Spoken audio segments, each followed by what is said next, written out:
Hey, welcome on in. It is a Monday afternoon, and it's lunch with Claibs and Joe here on claibsonline.com. As you can see, Claibs, we are coming to you from the Mungenast Acura showroom. And at some point, I think during the next 30, 40 minutes or so, I might lose you to this car that they're showing off in front of us. It's a very nice car. But as I told you, I have one rule about a car. If you can't have your groceries, golf clubs, and girlfriend at all at the same time, I can't drive it. So It's a beautiful car, but it doesn't have my name on it. It's the brand new Acura NSX that they have sitting out here in the showroom.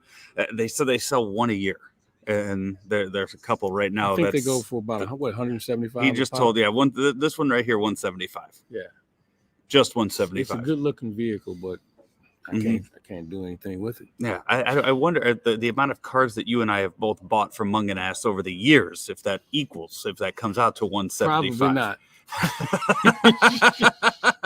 Unless you plan on buying one more.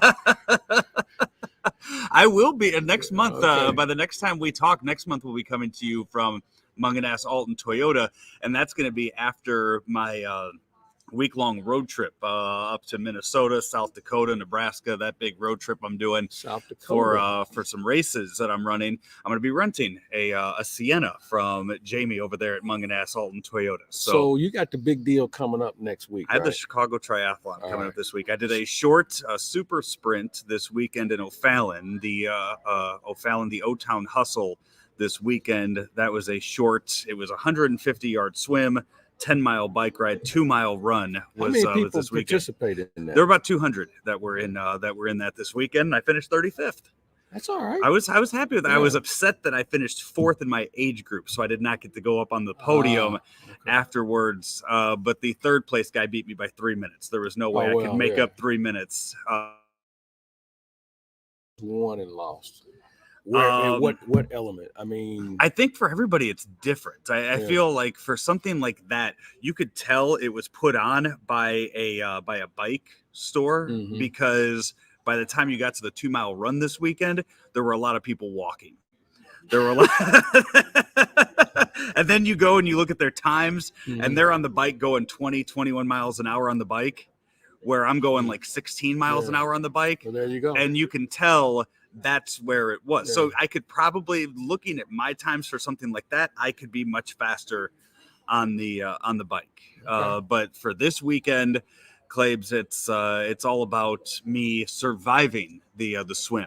That's where I'm a little nervous. That's where I think it's going to be a little shaky. Nothing to it. I'm getting it's a mile. It's 1 mile. It will be 50 minutes of swimming through Lake Michigan, and everything in it. You know what, folks? Having a boss like Claibs. I'm coaching youth baseball Friday, and not a care in the world. And I get back to my car. I'm thinking, oh, Claibs is sending me a text. This must have something to do with the Cardinal game that he's getting ready to call. No, it's a picture of some fish that bit a man's foot off in a lake during a triathlon. So instead of support from him, I get pictures of I was just fish. Trying to just give you an idea of being prepared. Also trying to talk him into not doing it, because you can have it. Well, I wish you the best of luck. I know you'll do well. I have Googled whether or not there are sharks in Lake Michigan. No, let's let somebody drop one off. You know, we had this issue. This was, 20 years ago at least, where somebody had some piranhas as pets. Yeah. And threw them in a lake. And all of a sudden they started to grow and populate, and they had a problem. I think they had to drain that lake. I'm trying to think of where it was in St. Louis, but this is 25 years ago it happened. But they're not draining Lake Michigan just because of something they do. They find too many other things at the bottom. So they definitely would up there. I know. So last week on my show I had Mike Lowe from WGN on, who's also training for it, and they're doing weekly specials with him. And he told me that I guess 2 years ago the water was so rough that they canceled it. They canceled the swim portion of it, so it was just bike and run out of that. You get some high winds, and you get those choppy waves, and it adds on to the swim. So what do you say? It's less than a mile technically. 0.93 miles, Well, but I and imagine they probably allow for the wind and the currents and everything Yeah. else that you'll probably be doing a I'm mile and some change. gonna guess that I am not a good enough swimmer to where I will go in a straight line the whole time. Zigzag. So I'm thinking I might end up with about 1.2 miles in the, Just don't finish last. That's all. The timing, because they send out these athlete packets, just little notes like, hey, I got to sit through like a 45-minute seminar before everything, so they're going to tell me all the stuff, or they're telling you the details of what to have, what to prepare for, what you're allowed to do, what you're not allowed to do, what times everything's going to be starting. It is 56 pages long. And there's a lot of it that I don't. There's part of it like for spectators. I don't care about that part. There's part of it for the kids. But from a safety of standpoint, they got to cover all the bases. But it's just sorting through it and looking at what parts I have to do. So so that'll be that's this Sunday. So Sunday morning, I think it's around 6:30, 6:40 is when I will start my How long portion will this of take? it. My goal is 3.5 hours. All right. That is knowing what I can do on the bike and the run. That means I am giving myself an hour to complete the swimming. That's fair. And you can make it up on the back end with the bike or the run. I can, yeah. And I got a little plantar fasciitis going on right now, so I have been in talks with Dr. Rick. So he's going to help me out with that on Thursday. Good. And hopefully I just don't feel my feet at all come Sunday with whatever help he can provide on Thursday. All right. But I'm going to his office and seeing him coming up this Thursday.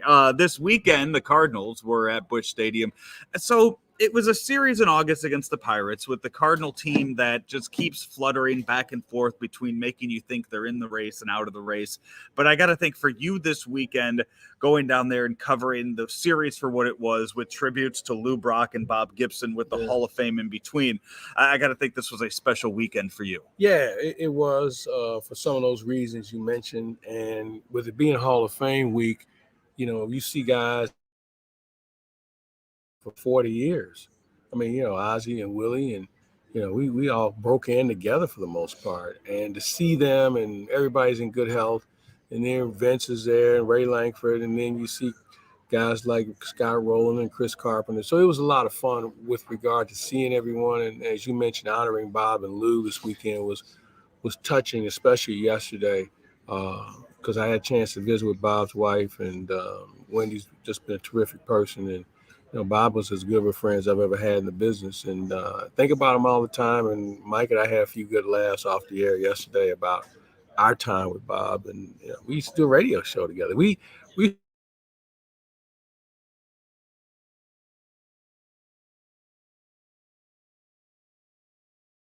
drive. We walk across that grass berm over to the Adams Park Hotel, and we'd have a couple of cocktails. And this went on there, and I learned so much about the game and people, and it was so much fun. And I miss those days. They were a lot of fun.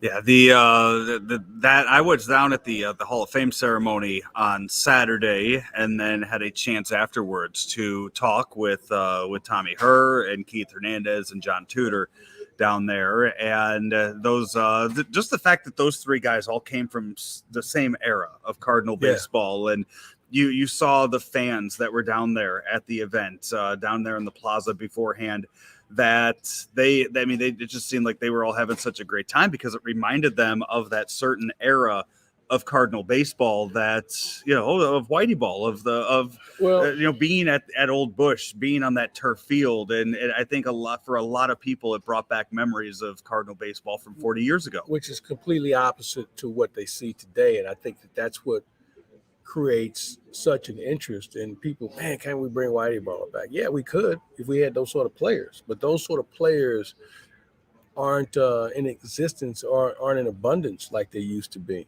And Andy Van Slyke was there, and he was part of that run as well, of good players, good athletes, and that's just something we just don't see as much as we used to, and it's unfortunate because I think the people would have a greater interest in the game than what they do now, and that's we talk about this a lot about attendance, and if you're not winning, if you're not exciting,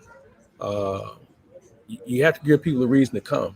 And there aren't enough reasons, not just in St. Louis, but around baseball. There's only a few teams that are having good years at the gate. San Diego's having a good run. A couple other teams are doing okay. I think I saw the numbers. Like Cardinals are still 6th in attendance. Yeah. I mean, for as bad as what Busch Stadium looks like this year, when you see the empty seats each and every, even on a big weekend like this weekend, when you look at all of the other teams in baseball, it is a product of just what you've mentioned. People have found other stuff to go do on the weekends, and that's what it is right now. Yeah. It's fans all over baseball going and doing other things and going to a game.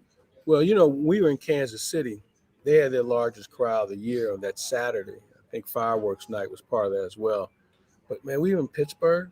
They announced 8,000. There may have been 5,500, maybe. And you think about these parks and how big they are.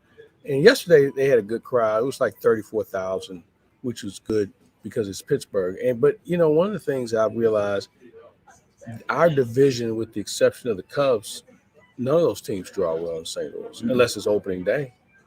But I think the baseball is going to have to go back to the drawing board and realize that the current method isn't working, and they're going to have to figure out how they can do a better job in getting people to come back. You have a series coming up here in a couple weeks where the Dodgers will be in town. Yeah. Not only are they World Series favorites, but it is also the return again of Albert Pujols. Yeah. Again, quite possibly the last time that Albert Pujols will be playing a game in Busch Stadium. Do you think the Cardinals could draw 40,000 for that series? I do. And if they're in it, I think that'll help as well.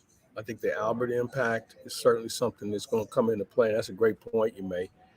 I don't know if it's the last time, because I get the feeling that he thinks he might want to play one more year. He looks like he's having fun with the Dodgers. And with the DH, I think the game is going to change dramatically next year because of the DH and the fact that teams are going to look at it a little differently. Now, I don't know what that means for the Cardinals right now, but yeah, I would say this. And I was a guy who thought he was done. Okay, when they released him, I was like, yeah, let's move on to something else. But he's been able to hang in there, and I think his presence, and from what I'm told, he's mellowed dramatically, is probably a good thing. Mm-hmm. It would be fitting if he could finish here, as long as it doesn't prevent the growth of somebody else. Maybe kick the tires on him. Yeah, and I do think, though, that there is a lot of talent down in AAA that will benefit from there being a DH next year in baseball. So as much as nice as it would be for him to end his career in St. Louis as a DH, I think that there are way too many other possibilities out there. Here's what I would suggest. You could DH him and also find a left. You need a left-handed bat. The name that comes to mind is someone like Nolan Gorman. Yeah, but I don't know if he's ready. You don't think he'd be ready just to DH next year? I don't know. You know what? I'm against righties. I haven't seen enough of him, but I'm going to go see him next week because I'm not going on this road trip. So I'm going to take my own little road trip and check out some of these ball players. I'm going to try and go to Peoria or Springfield, and also go to Memphis and see for myself what we have here. But, he wasn't that good before the pandemic. Now, think about it, he was off for a year. He got off to a little bit of a slow start this year. He's moved up. But, man, I just think a lot of things have to happen for a guy to say, all right, here you go. You're going to make the ball club as a DH. And, oh, by the way, you've never seen one major league pitch in your life.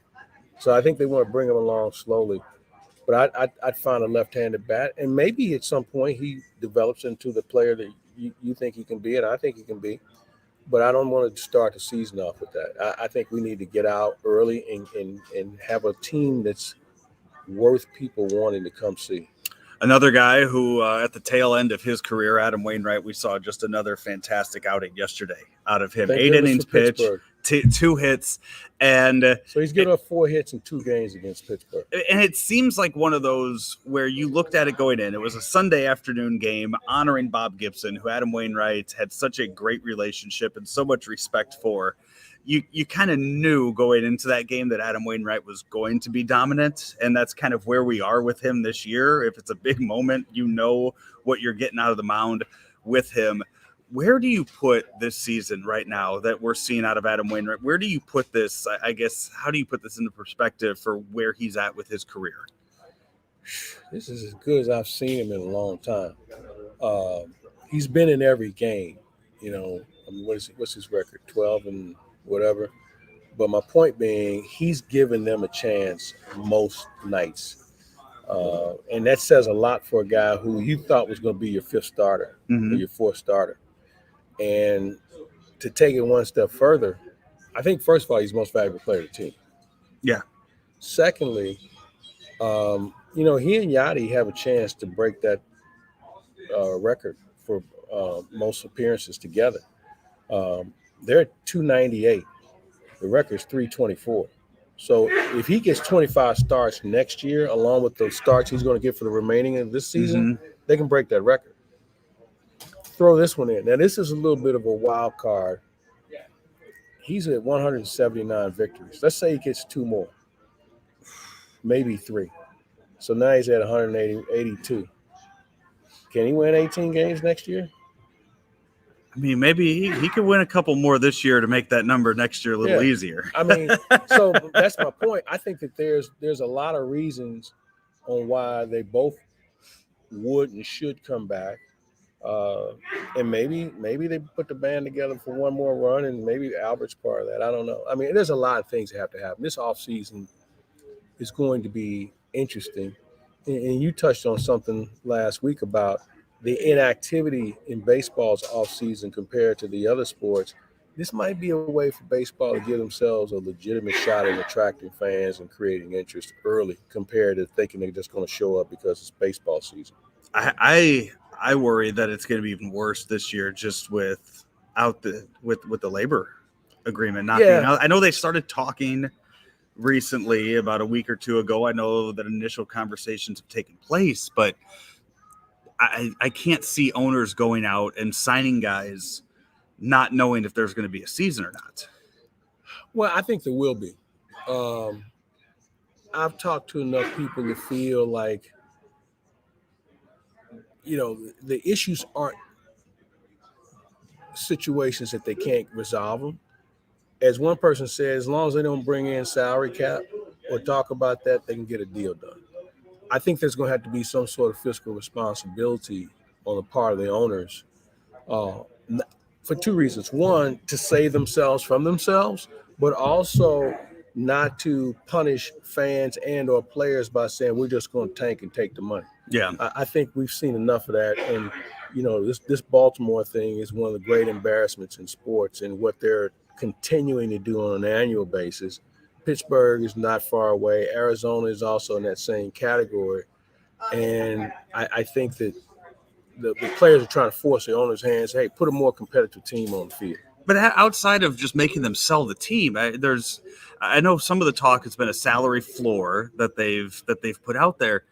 Outside of just getting new owners brought in, I mean, even in Chicago, the Ricketts family. You look at everything, all the promises they made after they became competitive, after they won the World Series, after they got all of the funding to build up Wrigley, to then just break it all down again and sell it all with nothing. They were kind of limited resource-wise because apparently the way that deal was put together within the Ricketts family, there was only so much money they could actually spend for the first few years. I forgot how long it was. So there was some things that tied their hands. Now, having said that, wherever Theo seems to go, when he leaves, it's a disaster.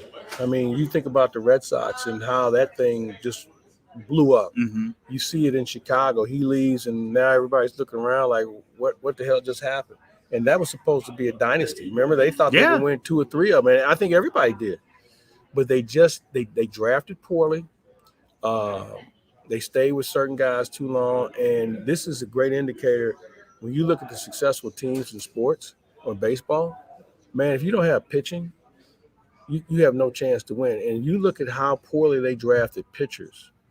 I mean, they had drafts where they didn't have a guy throw a major league pitch. Yeah. That they had drafted. So their situation is a little different. But I think overall, the other thing, forcing them to sell a team. Here's another challenge. You got to find somebody who's got $2 billion, $3 billion. Yeah. And it's not as easy as it used to be because you try and put a group together, but you got to have a majority owner. And, what does the investor get for his money? I mean, there's a lot of things that go into it. It's not as lucrative as you may think until you sell. You're seeing more and more athletes from other sports jumping in. They're throwing in small money. He just joined the ownership group up in Milwaukee. Yeah, that's been going on. And a guy can throw anywhere from $1 million to maybe 10. With Magic Johnson, he only threw $10 million into that thing. Yeah, I say only 10, but they don't really get as much bang for their buck. They're not making decisions. But and on top of that, though, somebody like Magic has done a good job of being vocal in his ownership with that. Like, you look at what Jeter owns of the Marlins right now. It's not a huge investment, but they've kind of made him the face of that. Exactly. And that's the same with Magic Johnson. They knew how beloved he is in Los Angeles, and they just said, you know what? Go out there, send your little tweets about whatever you understand as far as the game of baseball goes. But in Jeter's case, part of his deal was he runs the team and he makes baseball decisions. Some of these guys throw in just to have good seats at the game or a suite or whatever. And, it's cool. I'm glad to see owners get involved in that regard. But, we're talking tall cotton now as far as real money to be spent if you want to be a legitimate owner. Quickly before we wrap up the baseball portion of this, as far as this weekend goes, so Lane Thomas, who was traded at the deadline for John Lester, add him to the list of former Cardinals that have gone elsewhere and had a productive had a productive weekend, a productive week, some cases a productive career since then. This weekend against Milwaukee, he went 7 for 11, 2 doubles and a triple. Drove in 3 runs, scored 3 times. So good for him. Yeah, not still. I mean, the average is still well below 240. But here's the thing on Lane Thomas. First of all, I never thought he recovered from COVID. Okay, it really took the wind out of his sails. B, he was hurt a lot. C, when you're playing on a team that has no pressure, all of a sudden you sometimes become a better player. So I'm happy to see him have a good weekend, but I will never look back and say, man, I wish they would have given him a chance. They gave him every chance that was possible. And again, sometimes a change of scenery might be a difference in your success, and hopefully he can continue that. The also of note this weekend, Miguel Cabrera hit career home run number 500 tomorrow. Yeah, and so close to having that happen here in here in St. Louis. He hit 400 here. Did he? Yeah, he hit his 400th home run here. I remember his dead center field. It was raining on Saturday.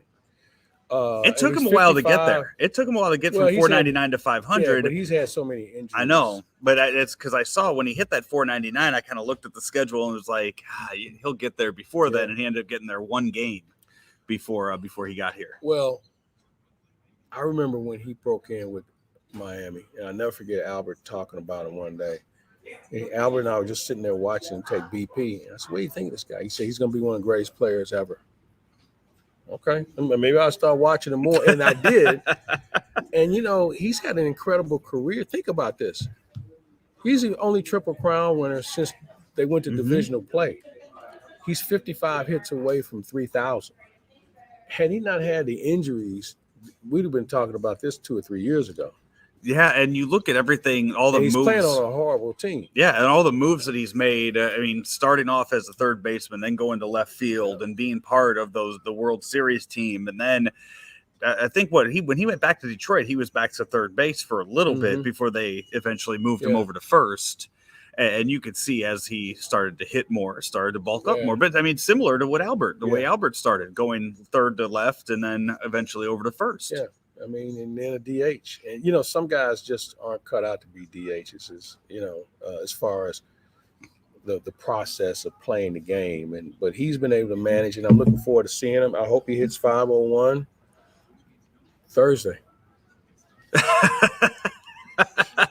Two-game series starts tomorrow, Tuesday and Wednesday. The Tigers will be here in town. I'm trying to think. So after him, who is next up at the 3,000 hits? Is it Yachty that is active? No, I don't think so. I have to look at that list, but I don't think because Yachty's over 2,000 right now. But whoever it is a long ways away. I know Yachty, I thought, was in the top 3 as far as active hit leaders, or top 5 as far as active hit leader, because it's Albert has over 3,000. Right. Cabrera's closing in on 3,000. He's at 25.55, I believe. Cabrera? 29. Oh, yeah. I was gonna say he should get to 3,000 hits this season. You're gonna have to do some raking between now and the end of the season. I think if he wants this to be his last season, if he wants to retire after this season, he'll turn it on. He'll turn it on. The Tigers will give him every chance. I thought Yachty was up there. I'm trying to think who else would be. It's a good question over that 2,000 when you think mark. about guys. Just like, what's interesting, like as good of a hitter as Joey Votto is, he just went over 2,000 recently. So it's a harder challenge than you think. I have to check that out. I'll look into that. I got it. So I'm just bringing it up right now as far as the active hit leaders in baseball. And it is, all right, Yachty is number 4 currently. Who else is up there? Albert at 1, Cabrera at 2. Robinson Cano is number 3 right now. Well, he's done. Has he played at all this year? Suspended. Is he suspended the whole year? I was going to say, I know I hadn't heard his name at all. I didn't think it was a full year suspension. Yeah, and then Joey Votto is number 5. So you only have 5 players right now active in baseball, including Robinson Cano, that have over 2,000 hits. And we're talking about getting to 3,000. Just think about how hard that is. And you look at, Votto's 37, Yachty's 38. Neither one of those guys are getting to 3,000.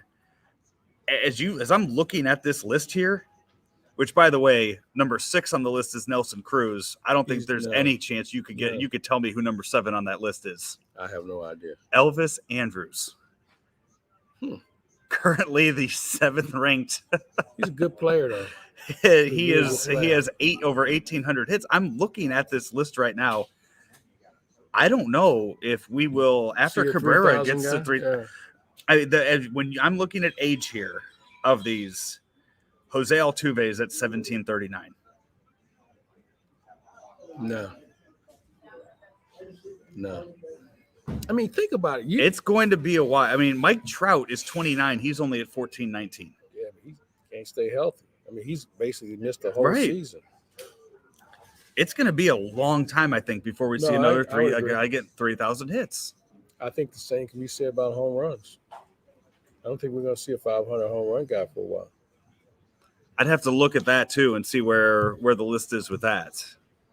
All right, what else do we have? Yeah, outside of that, outside of the baseball weekend that there was, we got college football starting up. Looking forward to it. Mizzou is in action next Saturday. I think I'm going to go to that game. I was just talking to somebody about it earlier. They're playing somewhere Central Michigan. It should be a win. For the hype and everything that is surrounded what Eli Drinkwitz has put together right now out in Columbia, this can't be like those years before. Remember the year they lost to Wyoming to start the year? Yeah, it was pretty good day. But still, when you put Wyoming on the schedule, you're not putting them on there to say, "Hey, we want to give we just want to give a close game to start." He and I had this discussion about scheduling, and I'm a believer that if you want me to take you serious, play a regional team, play a comparable conference.